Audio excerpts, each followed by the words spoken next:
After almost a year stranded in space, Starliner astronauts splash down with SpaceX NASA Crew 9.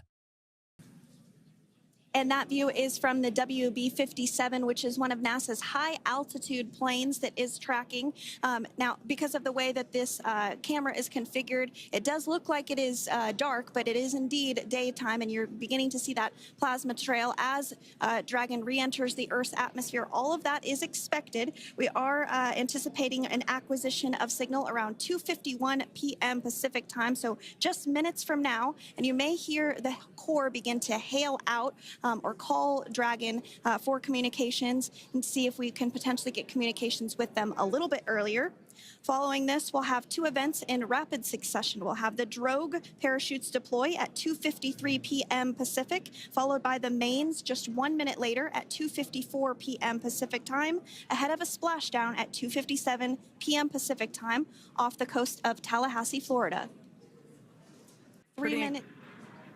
Pretty incredible views of the Dragon spacecraft making its way home back to planet Earth with the Crew 9 astronauts on board.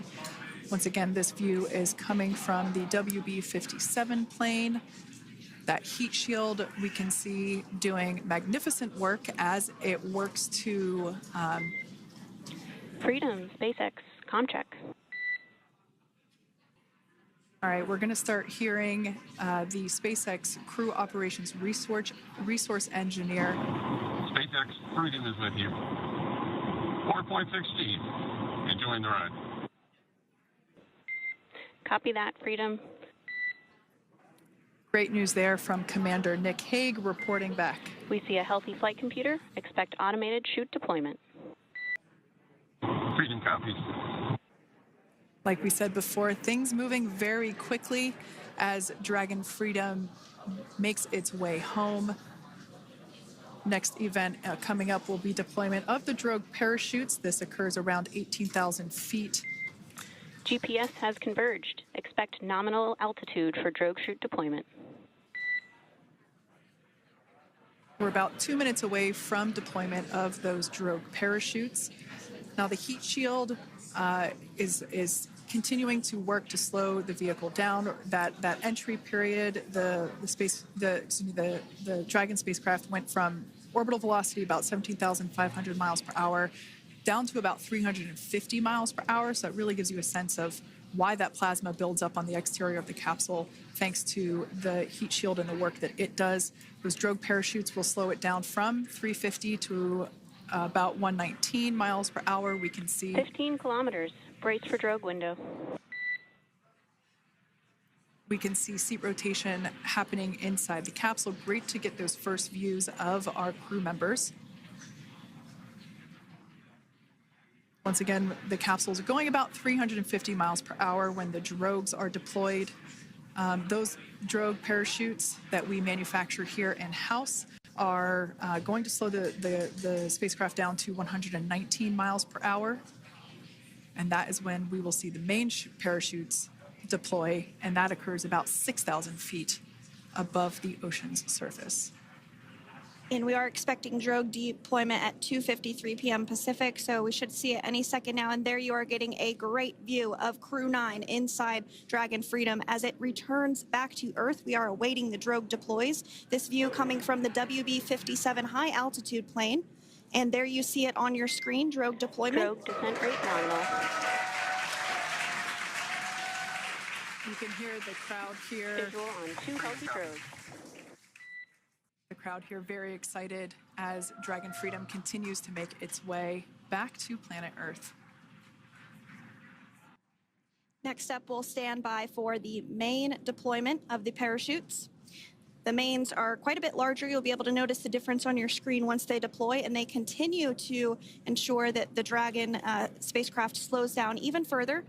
As we mentioned, Freedom will be traveling 16 miles per hour when it splashes down off the coast of Tallahassee, Florida, here at 2:57 p.m. Pacific time this afternoon. And there we go.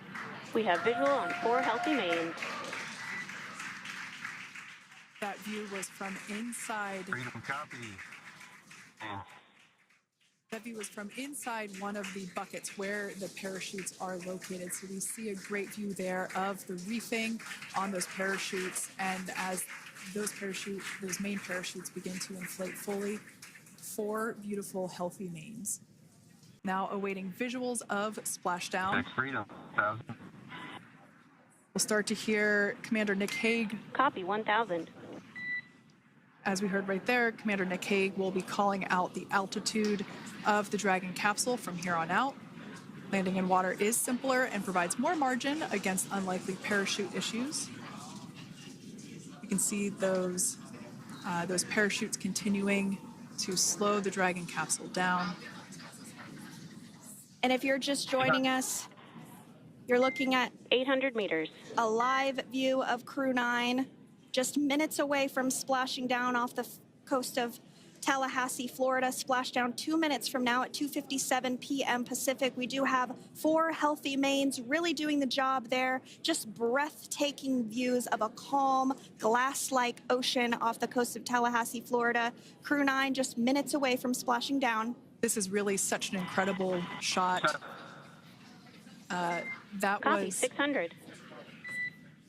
That was a live view from our recovery vessel, Megan, which is stationed a couple miles away from the splashdown site.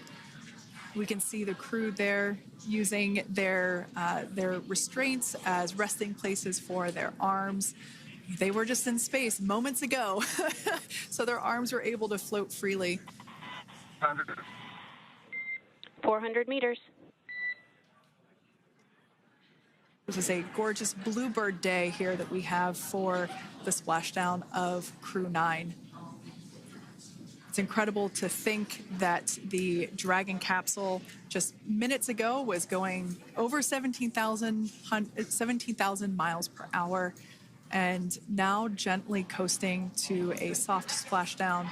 200. Copy, 200 meters. Brace for splashdown. As you can see there on your screen, continuing to monitor progress of the Dragon spacecraft. And we're going to stand by for splashdown located in the Gulf of America off the coast of Tallahassee, Florida. And splashdown. Crew 9 back on Earth.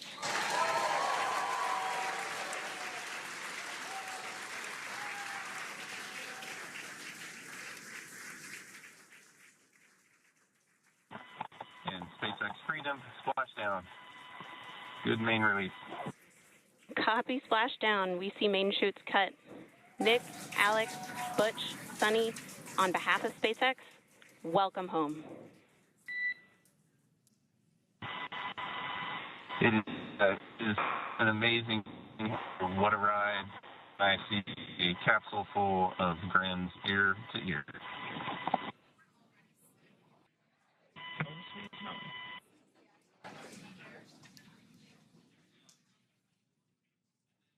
And as you can see on your screen, we have visual confirmation of splashdown. Dragon Freedom has returned home and NASA astronauts. System safety verifications are in progress. We'll report back when recovery personnel are en route.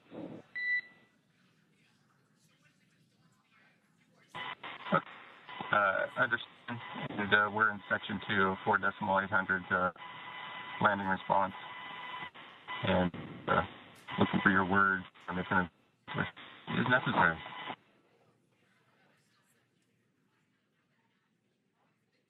In the distance, we can see the recovery vessel making its way. Copy, you're in section 2 for the environmental assessment in 4.800. That is not necessary today.